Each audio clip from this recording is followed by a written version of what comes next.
அன்பார்ந்த மக்களுக்கு வணக்கம். நான் உங்கள் Karthik Pillai and welcome to the KTV.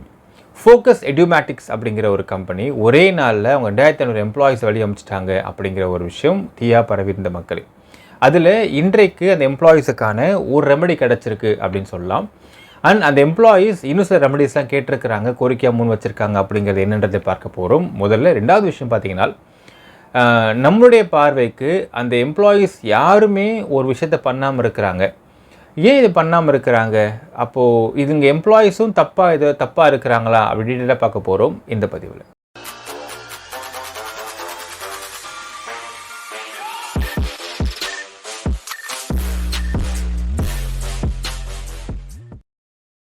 Focus edumatics அப்படிங்கிற ஒரு ஆன்லைன் டீச்சிங் கம்பெனி. அது ஆன்லைனில் டீச் பண்ணுறதுனால அது ஐடி கம்பெனி அப்படின்னு சொல்லப்படுறது. பட் அது ஐடி கம்பெனி கிடையாதுன்றதை பார்க்க முடிகின்றது மக்களே. 2500 எம்ப்ளாயீஸ் அவங்க எம்ப்ளாயீஸை ஒரே நாளில் வெளியே அமைச்சிட்டாங்க. கம்பெனியும் க்ளோஸ் பண்ணிட்டாங்க அப்படிங்கிற தகவல் பரவச்சு. அவங்க கேட்கக்கூடிய முக்கியமான கோரிக்கை பார்த்தீங்கன்னா, அவங்களுக்கு ஃபஸ்ட்டு சேலரி எதிர்பார்த்து கேட்குறாங்க. ஸோ இன்றைக்கு அவங்க வச்ச ஒரு கோரிக்கை நிறைவேற்றப்பட்டிருக்குன்னு சொல்லலாம். 31ஆம் தேதிக்குள்ளே அவங்க எல்லாருக்குமே இந்த மாதம் உழைத்ததற்கான சேலரி கொடுக்கறதா அவங்க ஒப்புதல் கொடுத்துருக்குறாங்கன்னு சொல்லலாம். இதுலேயுமே அவங்க என்ன சொல்கிறாங்கன்னா, அந்த கம்பெனி எம்ப்ளாயிஸ் வெளியே பேசும்பொழுது, நேற்று ஒரு மெயில் வந்துச்சுங்க. அந்த மெயில் எங்கேருந்து வந்துச்சு, யார்கிட்டருந்து வந்துச்சு, எதுவுமே தெரியாமல் இருக்குது. புதுசாக ஒரு மெயில் நம்ம இந்த 31st சேலரி போட்டு விட்டுறோம் அப்படின்னு சொல்லிட்டாங்க. மற்றபடி அவங்க எதிர்பார்க்குற எக்ஸ்ட்ரா விஷயங்கள் பார்த்தீங்கன்னா, கிராஜுவிட்டி எதிர்பார்க்குறாங்க. அதே மாதிரி வேலையை விட்டு வெளியே இத்தனை பேர் அமைச்சிட்டாங்கன்றப்போ ஒரு 3 மந்த்ஸ்க்கான நோட்டீஸ் பீரியட் கொடுத்துருக்கணும். ஸோ அப்போ தான் அந்த 3 மாதத்துக்குள்ளே அவங்க வேலை தேடி அவங்க செட்டில் பண்ணுறதுக்கு டைம் கரெக்டாக இருக்கும். ஸோ அதற்கான நோட்டீஸ் பீரியட் கொடுக்காமல் இருக்குது. ஸோ அதற்கான காம்பன்சேஷன் தர வேண்டும் அப்படிங்கன்னு அவங்க கோரிக்கை முன் வச்சுருக்காங்க மக்களே. சரி, இதெல்லாம் ஒரு பக்கம் இருக்கட்டும். ஒரு பக்கம் நம்ம இந்த ஃபஸ்ட்டு ஒரு விஷயம் நம்ம உறுதிப்படுத்திடலாம். எம்ப்ளாயீஸை திடுதிப்புன்னு வேலையை விட்டு ஒரே நாளில் ஒரு கால் எடுத்து ஒரு கம்பெனி அத்தனை பேரையும் தூக்கிட்டு கம்பெனி இழுத்து மூடியிருக்காங்க அப்படிங்கிறது ஒரு சாதாரண விஷயம் கிடையாது. ஸோ எப்படி எம்ப்ளாயீஸுக்கு இது லாஸோ அதே மாதிரி அந்த கம்பெனி ஓனர்ஸ்க்கும் இது ஒரு மிகப்பெரிய லாஸ் தான் அப்படிங்கிறதை பார்க்க முடிகின்றது. என்ன நடந்துச்சு இதுக்கு பின்னாடி அப்படிங்கிற விவரம் இன்னும் வெளியே வரல மக்களே. அது அவங்க சொன்னால் மட்டும்தான் வெளியே வருன்றதையும் பார்க்க முடிகின்றது. ஸோ இந்த ஒரு சூழ்நிலையில் எம்ப்ளாயீஸு கம்பெனி நம்பி தான் இருக்கிறாங்க. ஸோ அவங்களுக்கு எல்லா விஷயத்தையும் அவங்களுடைய ஒரு சேஃப்டிக்குன்னு அவங்களுக்கான ஒரு சேஃப்கார்டுக்கும் அவங்களுக்கு பேக்கப்புக்குன்னு சில விஷயங்களை ஒரு கம்பெனி செய்து கொடுக்க வேண்டியது அது கடமை அப்படிங்கிறதையும் பார்க்க முடிகின்றது. ஜென்ரலாகவே இந்த மாதிரியான கம்பெனிஸில் ஒரு சப்கான்ட்ராக்ட் லெவலில் அவங்க எடுத்து பண்ணுறாங்க அப்படின்னால் கம்பெனிக்கும் பெரிய லாபம் இல்லாமல் பண்ண முடியாது, பண்ண மாட்டாங்க. ஸோ கம்பெனி லாபத்திலேருந்து எம்ப்ளாயீஸுக்கு ஒரு அட்லீஸ்ட் 3 மாதம்லாம் அட்லீஸ்ட் 2 மாதத்துக்காவது பேமெண்ட்டை கொடுத்து அவங்கள சேஃப்கார்ட் பண்ண வேண்டிய கடமையும் பொறுப்பும் ஒரு கம்பெனிக்கு இருக்குது அப்படிங்கிறதை நம்ம இங்கே கண்டிப்பாக உறுதிப்படுத்தணும். ஸோ அதை நம்ம இங்கே வலியுறுத்தவும் செய்கிறோம் மக்களே. ரெண்டாவது ஒரு மிகப்பெரிய விஷயத்தை நம்ம இங்கே பார்க்க முடிகின்றது. இதை நம்ம சென்ஸ் பண்ண முடியுதுன்னு சொல்லலாம், அனலைஸ் பண்ண முடியுது. இது அந்த எம்ப்ளாயீஸோடைய தவறா இல்லை யாருக்கும் தெரியாமல் இருக்குதா அப்படிங்கிறதை நம்ம அவங்க எம்ப்ளாயீஸ் தான் சொல்லணும் மக்களே.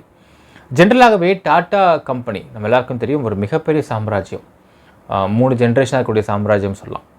டாட்டா கம்பெனிக்கிட்ட உங்கள் கம்பெனியோடைய சக்ஸஸ்ன்னு கேட்குறப்போ சக்ஸஸ்க்கான காரணம் அவங்க சொல்லக்கூடிய ஒரே வார்த்தை அவங்க எம்ப்ளாயீஸ்ன்னு சொல்லுவாங்க. டாட்டா கம்பெனியை பொறுத்தளவுக்கு 2nd ஜென்ரேஷனாக ஒர்க் பண்ணுறவங்க, 3rd ஜென்ரேஷனாக ஒர்க் பண்ணுறவங்க, 4th ஜென்ரேஷனாக ஒர்க் பண்ணுறவங்க நிறைய பேர் இருக்கிறாங்க.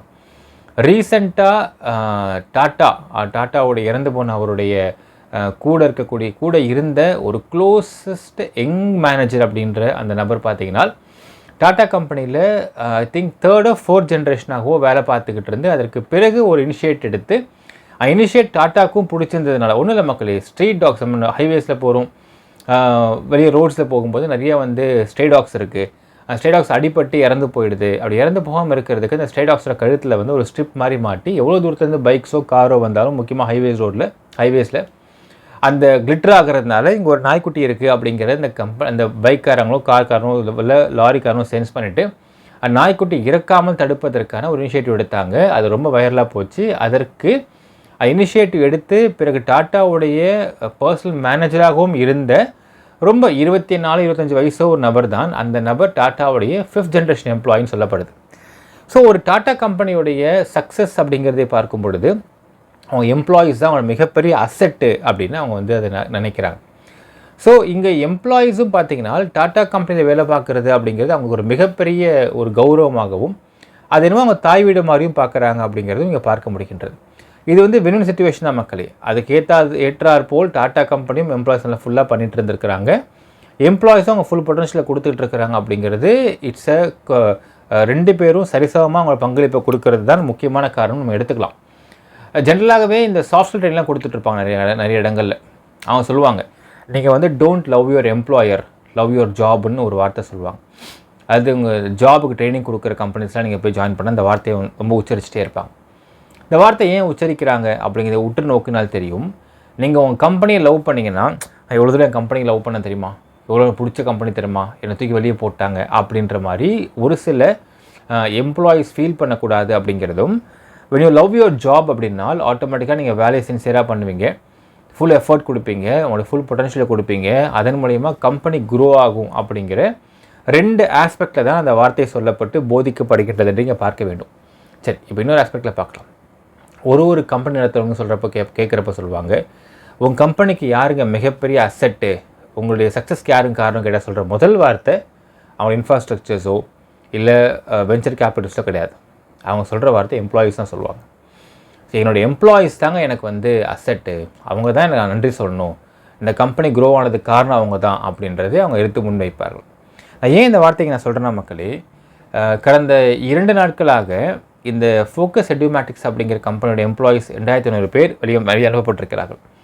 யாருமே ஒரு அட்லீஸ்ட் ஒரு ஃபார்மாலிட்டிக்கு கூட ப்ரெஸ் மீடியாவில் வந்து இந்த கம்பெனி நேற்று இன்றைக்கி ஆரம்பித்து மூடலைங்க, 2010 இருந்துகிட்ருக்கு, 2010 இந்த கம்பெனி ரன் ஆகிட்டு 15 இயர்ஸ் ரன் ஆகிட்டுருக்கு, எடுத்துப்புன்னு எங்களுக்கு எப்படி ஒரே நாளில் வந்து ஒரு கால் எடுத்து எல்லாருமே வந்து வெளியே ஃபயர் பண்ணாங்களோ அதே மாதிரி இந்த கம்பெனி ரன் ஆகலை, கம்பெனி இழுத்து மூடப்பட்டிருக்கு.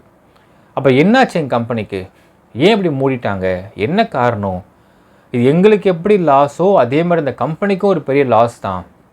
அப்போ இந்த கம்பெனிக்கு என்ன பிரச்சனை, ஏன் மூடினாங்க, என்ன காரணம்னு தெரிஞ்சுக்க ஆசைப்படுறோம். யாரும் வெளியே சொல்ல மாட்டேங்கிறாங்க. அதை அப்படி தெரிஞ்சுக்கிட்டால் இந்த கம்பெனி மேற்கொண்டு ரன் ஆகிறதுக்கு என்ன வழி அப்படிங்கிறத சொன்னாங்கன்னா எங்களுடைய சப்போர்ட் நாங்கள் கொடுக்க ரெடியாக இருக்கோம் அப்படிங்கிற ஒரு வார்த்தையை கூட ஒரு எம்ப்ளாயி கூட வெளியே வந்து சொல்லலை அப்படிங்கிறது எனக்கு உள்ளபடியே ஆச்சரியத்தை கொடுக்கிறது மக்களே.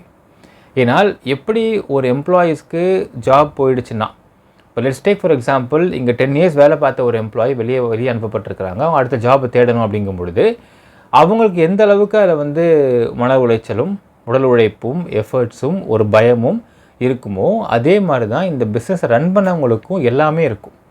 ஏன்னா அவங்களுக்கு அடுத்தது இன்னொரு ஜாப் போய் தேட மாட்டாங்க, இன்னும் இதே மாதிரி வேறு ஏதாவது, ஏன்னா இப்போ அவங்க ப்ரொஃபைலிங் இருக்கும். 15 இயர்ஸாக ஒரு எஜுகேஷன் கம்பெனி வச்சு நடத்தி ஃபாரினில் இருக்கக்கூடிய பசங்களுக்கு நடத்தி கொடுத்துருக்குறாங்க, சொல்லி கொடுத்துருக்குறாங்க அப்படிங்கிற ஒரு ப்ரொஃபைலிங் இருக்குது. 15 இயர்ஸாக ஒரு பிஸ்னஸ் பண்ணக்கூடிய நபர்கள், ஒரு பிஸ்னஸில் உறுதியாக பண்ணிட்டு இருந்தக்கூடிய நபர்கள் திடுத்துப்படும் ப்ரொஃபைலிங் மாற்ற முடியாது. ஸோ அவங்க திருப்பி இந்த ப்ரொஃபைலிங் எடுத்து திருப்பி வேறு ஏதாவது ஆர்டர்ஸை வந்து சோர்ஸ் பண்ணி திருப்பி வேறு ஏதாவது விஷயத்தை அவங்க செய்வதற்கு முன் வருவார்கள். அவங்க பிஸ்னஸ் தான் பண்ணுவாங்க. அவங்க அவ்வளோ சீக்கிரம் வந்து எம்ப்ளாயாக போய் இன்னொரு ஜாயின் பண்ண மாட்டாங்கன்றதையும் நம்பணும் நீங்கள். இதுதான் உண்மை, நிதர்சனமாக உண்மை இதுதான். ஸோ அப்படி அவங்க திருப்பியும் ஒரு கம்பெனியே இல்லை ஒரு ஆர்டர், இப்போ கம்பெனிலாம் அப்படி தான் இருக்குது. கம்பெனிலாம் வந்து யாரும் வந்து கடன் வாங்கிட்டீங்க வெளியே போன்னு சொல்ல, அப்போ ஏதோ ஒரு ஆர்டரில் அவங்களுக்கு வந்து பேமெண்ட்டு வரல, இல்லை ஏதோ ஒரு ஆர்டர் கேன்சல் ஆகிருக்கு அப்படிங்கிறதை இங்கே உள்ள எம்ப்ளாயீஸ் யாருமே இந்த கேள்வி கூட எழுப்பாமல் இருந்திருக்கிறாங்க அப்படிங்கிறது எனக்கு மிகப்பெரிய ஆச்சரியத்தை கொடுக்கிறது மக்களே. ஏன்னால் நம்ம ஒரு ஆஸ்பெக்ட் யோசித்து பார்க்கலாமே, எப்படி இவங்களுக்கு ஒரு ஜாப் தேடுறது கஷ்டமோ அதே மாதிரி அவங்களுக்கு இதே ப்ரொஃபைலிங்கில் இன்னொரு ஆர்டரை எடுத்து பிஸ்னஸை ரன் பண்ண வைக்கிறதும் ஒரு எஃபர்ட் தான், ஒரு கஷ்டம்தான். இப்போது இவங்க கண்டிப்பாக செய்வாங்க. இவங்க எப்படி ஜாப் போய் தேடுறாங்க அதேமாதிரி அவங்களும் அவங்க சர்வைவரை பார்த்தாகணும். ஒரு பிஸ்னஸ் ஆரம்பிக்கிறாங்கன்னா மறுபடியும் இதே ப்ரொஃபைலிங்கில் வச்சு வேறு ஒரு கம்பெனி ஆர்டர் எடுத்து ஆரம்பிக்கும் பொழுது இதே எம்ப்ளாயீஸ் எனக்கு வேணும்ப்பா, எனக்கு பியூட்டிஃபுல் எம்ப்ளாயீஸ்ப்பா, பயங்கரமான லவ்வபிள் எம்ப்ளாயீஸ், அவங்க அந்த எம்ப்ளாயீஸ் திரும்ப எனக்கு வேணும், அவங்க அப்படியே நான் எடுத்துக்க ஆசைப்பட்றேன் அப்படிங்கிற எண்ணம் அந்த கம்பெனி ஓனர்ஸுக்கு வராத மாதிரி ஏன் இவங்க பண்ணிகிட்டு இருந்துட்டாங்க இது வரைக்கும் அப்படிங்கிற ஒரு ஆச்சரியம் இருக்கிறது மக்களே. அண்ட் அஃப்கோர்ஸ் இதில் வந்து நம்ம கம்பெனிக்கு வந்து ஏன் இவ்வளோ சப்போர்ட் பண்ணுறீங்க அப்படிங்கிற மாதிரி விஷயங்களில் மக்களே, ஒரு எம்ப்ளாயி ஒரு கம்பெனிக்கு எவ்வளவு முக்கியம் அப்படிங்கிறது அந்த கம்பெனி ஓனர்ஸ் நல்லாவே தெரியும். அதே மாதிரி இந்த கம்பெனியில் எம்ப்ளாயீஸாக இருக்கிறவங்க ஒரு குட்டி ட்ரஸ்ட்டு வச்சுருக்கலாமே, ஏன்னா அப்படி திருப்புன்னு வெளியே அமிச்சிட்டு நம்மளால் நட்டாத்தில் விட்டுட்டு போயிட மாட்டாங்க. என்னமோ நடக்குது கம்பெனிக்குள்ளே, என்ன நடக்குதுன்னு சொல்லுங்கள் வெளியே வந்து, எங்கள் தரப்புடைய பங்களிப்பை நாங்கள் கொடுக்க ஆசைப்பட்றோம். டு பில்ட் ஆர் கம்பெனி, இதான் ஒன்று நாங்கள் செய்கிறோம், இதான் நாங்கள் ஒன்று ஹெல்ப் பண்ணுறோம், என்னன்னு வந்து சொன்னால் தான் எங்களுக்கு தெரியும் அப்படிங்கிற ஒரு வார்த்தையை கூட ஒரு எம்ப்ளாயி கூட வெளியே வந்து சொல்லலை அப்படிங்கிறது எனக்கு ஒரு பெரிய அதிர்ச்சியை கொடுக்கிறது மக்களே.